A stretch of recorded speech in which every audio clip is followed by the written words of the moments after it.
My Smasher TV, where you can smash up a poo into little pieces so it flushes easily. Hey, how's it going, guys? This is Tom from UDS with another edition of the Quarantine Sessions, where I chat to people a lot cooler than myself in the wonderful land of lockdown. Now, my guests this week are a post-hardcore trio who proudly write songs about nasty stuff. And if this is what nasty stuff sounds like, well, I'm not interested in hearing what's nice. I can't believe I wrote that. Anywho, with an album of the year contender dropping very soon, it is my pleasure to introduce Cal and Sophie from Other Half. Stuff in your head's just a petri dish. I can see everything squirming inside. It's got nowhere to hide. Most of it seems pretty unpleasant. I think it's just what we need. Hello. Make us blush. I try. Anyway, how are you guys doing in these strange times that we live in? Yeah. No, all things considered, yeah, pretty brilliant actually. Awesome. I don't want to take too much joy in what's obviously a pretty terrible situation, but I've had a really nice time. I mean, same. Like, it's been nice to actually have time to put, I don't know, energy into other things that usually get pushed to the side because of work and whatnot. Of course. So what have you guys been doing to sort of occupy yourself while in lockdown? We both decided that 27 and 28 would be good ages to learn to skate. So we've been doing that for the last 2 months. That's what I've been doing as well at the age of 25. Yeah, I've already sprained my wrist, so it's going well. Mm-hmm. Yeah, no, I've got lots of cool things to show off now. Look at that. Brilliant. Oh, that's it. Badge of honor. Hold on. You fell off your bike doing that. Okay. that was yeah, the skate accident. Makes it sound more productive if I did it at the skate park, doesn't it? Rather than on the piss on my bike. It's all stories to tell the grandkids, probably. Anywho, for the unfortunate few that may not have heard of you guys before, in your own words, could you just quickly introduce Other Half? Yeah, Other Half are hang on, no, I'm talking in the third person. We're a 3-piece punk band from Norwich. As you said, make nasty songs, hopefully for nice people. And yeah, we've been around for longer than I like to admit, but in like the last couple of years, finally had a bit more time away from other bands and stuff to give it a proper go. So, yeah. Very cool. I'd say that I think it's been nice, not even having more time, but it just felt like everything fell into place a little bit in terms of we were writing songs where I think we were kind of, I don't know, not even thinking about it so much, and we were just bringing I suppose what we like to it a little bit more and kind of doing our own thing, and it kind of worked maybe. Mm-hmm. Right on. And there is one other member of your band that isn't here, Alfie. He's your drummer? He is indeed. Yeah, he's in the bath at the moment. Of course. Yeah, I mean, absolutely. If it comes to talking to us or having a bath, even I would pick bath. So I have no complaints with that. But in the effort of getting to know each other a little bit better, because we're all friends here, I have to ask the hard-hitting questions at the top of the show. And that is, if you were a type of sandwich, what kind of sandwich would you be? Oh, Callie, you can take this one first. Okay, I'll field it. I would have a crisp sandwich with about an inch of butter, and then I would get the 2 bits of bread and I'd smash them down as far as they go. And that's like me. Because I'm a scumbag, I guess. Perfect. The sandwich for scumbags. Importantly, though, what flavour crisps? It used to be cheese and onion, but now I've tried my best to be a vegan and still doing very badly at it. So I'm going to have to pot. Sophie, what's vegan I can stick in a sandwich? Ready salted. Or skip? They're rubbish. Skip? Skips, there you go. I'll just stuff skips in it. Good choice. Oh, I do like sandwiches. I'd probably just be a cheese sandwich, white bread, because nice and plain, but reliable. I'm always Perfect. there providing comfort. That's nothing to sniff at. And the thing is, a cheese sandwich is it's one of those things that it's simple to do well, to do right, and to do it great is an art form. And I will maintain that a grilled cheese sandwich is still one of the most versatile, adaptable sandwiches anyone can ever make. So I would never knock the humble cheese sandwich. It's got so much potential. Here's to you, Sophie. Here's the sandwich. Yeah. Oh, you can't see my mug through my atrocious green screen. It's there. No, It's there. I got it. Anyway, we should probably talk about your music other than just sandwiches. So at the time of recording, your debut album, Big 20, is exactly 1 month away, I believe, dropping August 21st. So very, very exciting. What can people expect from this release? A lot of songs for a start. I think because we waited so long to bring out a debut album, we've put 14 on it, but they're all incredibly short, so don't worry too much. But I think I always like the idea of, without getting too wanky, like concept albums, in as much as like I like a story throughout an album. So it was really nice to actually sit down and think about an album as an album and sort of operate within that. So yeah, it basically 14 songs about the nasty stuff people are capable of in search of things like identity and belonging and stuff. Very basically. Cool. Very cool. Well, I was reading that a lot of the songs are sort of, as you say, sort of this narrative of semi-fictitious retellings of first-hand accounts. So was there any sort of catharsis involved in sort of translating these episodes of your lives into song? Oh, plenty, I think. I think a lot of things in the songs are the stuff that I'd be less likely to talk about anyway. So yeah, finding like a vessel for them to put them into. Because yeah, it's basically just all the grubbier things that come with being in your 20s and trying to find your place in it all. So yeah, very much so. Cool. And Sophie, you directed and filmed the music video to one of your latest singles, Tiny Head. How did you find sort of being on the other side of the camera? Well, I've done like all of our videos so far. Okay. Is that right, Cal? I think so. I think so. I remember. And it's quite nice to me because I did so I have like a couple of degrees in art and I did a lot of filmmaking, so it's kind of nice applying that to the songs, especially with what with kind of Cal's lyrics. And as he says, he's creating this narrative, he's almost creating this world of like recurring characters. It's something that's kind of means a lot to all of us, and I think kind of being able to make the videos make the visual to go alongside all that.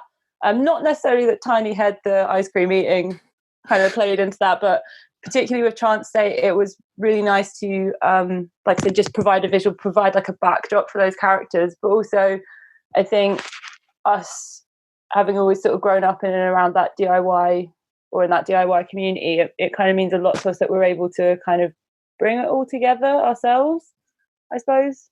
Well, that's the thing. I've always maintained the sort of, obviously, concept albums can be sort of literal and thematic and whatever, but I've always found that sort of concept albums work so well, sort of if the music videos sort of entwine in together in this sort of multimedia storytelling thing. And yeah, I mean, would you ever consider sort of, you know, if nothing was off the table, sort of taking it one step further and making sort of some sort of short film that coincides with the characters and the music of Other Half? I think we genuinely spoke about this once before, because like Cal's studying art as well, and Cal does all the artwork for the band as well. So all like the album sleeves and all the single covers are all Cal's work. And I think we have spoken before about like doing, I don't know, it's just like an idea, but potentially collaborating and doing some sort of art thing to go alongside it. I mean, for want of a better phrase, I know we've used it a couple of times already, but not to sound too wanky, but we both really like art, and I think again it's like another really nice vessel to make that kind of, I suppose, like, I don't know how to say it without going to art school, but like making like an immersive experience, I suppose. Of course, but, yeah. that's just the way I think. But Yeah, it's exciting. I mean, I personally would love to see something like that, some sort of, nasty, gritty thing that complements the characters of these despicable characters on an awesome album. But beyond just the music itself, the package that the album comes in is looking pretty swanky as well, to use the word with an S in the front of it. There it is. Make it sorry. Just have that as a prop on the side. Just There in you case. go. That's the in real life plug right there. But it comes with a lyric zine as well, doesn't it? Mm-hmm. I thought, I think we could have done like a pre-order with like a T-shirt bundle or something like that. But I thought the lyrics are pretty integral, I think, to it. So I wanted some way of like showcasing them that wasn't like reduced to like 0.6 on like an insert in the record. So it was nice to, once again, have another thing where I could dig into those a little more. So it comes with a zine and all sorts of bits. I love a good scene. I'm glad they seem to sort of. I mean, maybe I just haven't been paying attention enough, but all of a sudden, over sort of the past year and a half or so, they've been seeming to be everywhere again, and I love it. I love having that sort of that physical thing you can hold in your hand rather than just sort of something on a screen. So I'm all for lyric zines with every album, if possible. But speaking of things in person, I'm so good at these segues; it's flawless. That's perfect. When things were a little bit better, obviously we could go to shows and we could tour and we could play live and all of that nonsense. So looking back at those better times, have you got any crazy stories from playing live or touring that you could share with the world? Oh, we're not very crazy. I mean, about as crazy as we've got is probably we did a tour with American band called Kembe, who I love them. Great band. Lovely boys. But it was all very sedate and pleasant. I think about as mad as we got as we unblocked a toilet and unlodged a poo from a toilet altogether. But it was a very communal thing. Like we were all around that toilet bowl, all trying to dislodge this poo from this person's toilet, that because we didn't want to go upstairs and tell the person whose house it was that there was something evil lurking down there. But that was a lovely positive moment for us. Well, that's it. I mean, if that's not camaraderie, I don't know what is. And I'm also going to take that little snippet of that story. I'm going to put it at the front of this video. So that's the first impression that everyone gets. I'm joking. Exactly the impression I want of us anyway. No, that's it. I mean, you don't have to, smash up £1 billion worth of stuff on stage to have crazy stories. Sometimes just dislodging a poo from a toilet can be the sweetest moment of a tour. So I'm all for smash a TV where you can smash up a poo into little pieces so it flushes easily. Now that's a soundbite if I've ever heard one. Anyway, here at UDS, we don't just talk about music. We talk about the breadth of pop culture, whether it be movies, video games, comic books, everything and more. So with that in mind, if you could have one of your songs featured in anything at all, what would it be? Sophie? The new Tony Hawk game. Well, the remake of Tony Hawk's coming out. That would be very nice. That would be very cool. But I feel like that's quite a boring answer. Not at all. Although I think they have got their songs already. No, I think they're still spinning the same ones from 21 years ago. So, and if you really want to replace Goldfinger, you can. But Feldman would be on you like possibly. A rash. I don't know. So in our last band, we got the song featured on Bargain Hunt. So that was I think we've already hit the dizzying heights, to be honest. So I don't think we can go much further than that. Yeah. I don't think that is the pinnacle. Did you at least get one of those like red or blue fleeces that they hand out on the show? Fortunately not. Nothing of the kind. We didn't know it had happened. No, I think someone told us. That must have been so surreal, just watching Bargain Hunt and then all of a sudden, hang on, I know that song. There's a song about drugs as well. Somehow ended up on there. But ho-hum. But yeah, I think so. If we are going in that direction, if I was to want something else on daytime TV, I really like Love Your Garden with Alan Titchmarsh, which is a really relaxing watch. So plonk one on there and I'd be over the moon. I can endorse that. I've been loving that show. He's been teaching me how to get my pumpkins as big as possible. So that's it. But obviously, things are looking up. The lockdowns should be, touch wood, whether or not it should or should not be ending, is ending. You guys have got an album coming out. So looking to the future, if there was one thing on your band bucket list to achieve, if nothing was off the table, should I say, what would it be? We really like holidays, don't we? So it's just going on more holidays. I mean, that's what we call essentially tours for us. They're like little holidays because we book ridiculous shows, don't we? And then realise that we're travelling a very long way for one show. Yeah. But we just love going on holiday. So I'd like to do more holidays, please. Yeah, more of those. I mean, if there was like bands I'd love to tick off, I'd love to tour. Actually, I think I've been pretty lucky to play with loads of bands I already love. But like, if we could play with like one, probably go for something like Hot Snakes or something absolutely that we'll collectively love would be very nice. But to be honest, we've already done loads that I'm really chuffed with, so I don't know if there's much further to go again. Just happy as we are. There's a few like festivals that I'd absolutely would love to be able to play at. I mean, I would absolutely love to go back to Fest. Like, it's such a nice feel there, but we're going to Primavera next year, and that would be such a fun festival to be able to play like so many good bands, such a broad sort of range of genres. Like, that would be amazing. Very cool. Very cool. Just holidays. Yeah, holidays. We just love each other so much. We just really want to go on more holidays together. That's the way to treat it. That's the way to treat it. But so I suppose looking more short term, what does the rest of 2020, I suppose, as best as you can in the world in flux that we live in, what does the rest of the year have in store for you guys? Tough one. We did have a couple of tours lined up that obviously went under. So I suppose it's hard to know where to restart again. Like, booking tours that might not necessarily happen still, but obviously we're pretty keen to do that because that's the bit we enjoy most anyway. So hopefully as soon as things feel a little safer and everything, we'll just try and gun for as many shows as we can. But I think we did book our first show of next year in April, maybe. So we've got one thing to look forward to in April. So that'll do for now. That is the Easter light at the end of the tunnel next April. Yeah. Well, hopefully whenever we can all tour again, and the stars align, we should be able to do this in person and have a drink or something. That would be lovely. That would be very nice. Cool. Really. Well, this is basically near the end of the interview now. I've almost run out of questions, but I've had a lovely time with you guys. So the one question that I always like to end with is, we are UDS, or Upside Down Shark. Don't ask me why. It's just a name we thought up, and we're in way too deep to change it now, just far, far too deep. But with that in mind, what would be your guys' favorite sharks? And they can be real, they can be fictional, something from a movie or something from nature. But what would be your favorite sharks? I was particularly enamored with the street sharks growing up. And I don't know if that's something that translates to anyone who wasn't born in 1992, but God, it was a great range of toys. I think cartoon was probably less good than the toys, but God, the toys were brilliant.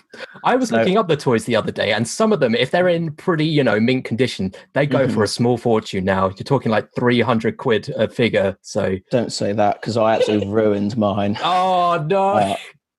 I would like to tell one if we've got time. Of course, an amazing figure. I think he was like a B-list character from Street Sharks. He was a killer whale, but he had this amazing like this warty tongue that was like on a little, and you'd spin it around. And I used to just suck the tongue every day as a child, and it got very grotty. Anyway, not for like a deviant reason. It's just I liked tactile things. I have one of those in my attic, Cal. What, a street shark? I've got quite a lot of them. Have you? Well, let's dig them out. I've got the one with the tongue. Maybe if you need, I need it. I have grown out of that now, I think. Okay. So I don't think I need it for that reason. But for the quids, maybe dig them out, Sophie. For the $1. Have you seen an upside down shark? Because when I was Googling upside down shark, they're actually quite terrifying. Yeah, that's the problem. We really didn't look at our search engine optimization because it's just loads of pictures of real upside down sharks before you get to us. I believe it's called tonic immobility, and I have no idea why they do it, but yeah, they just sort of flop about on their back like that. So, But they look like they've got a really angry human face on their tummies. I've never really looked at it that much, but I'll have to do some Googling now. Yeah, just Google upside down shark. It was terrifying.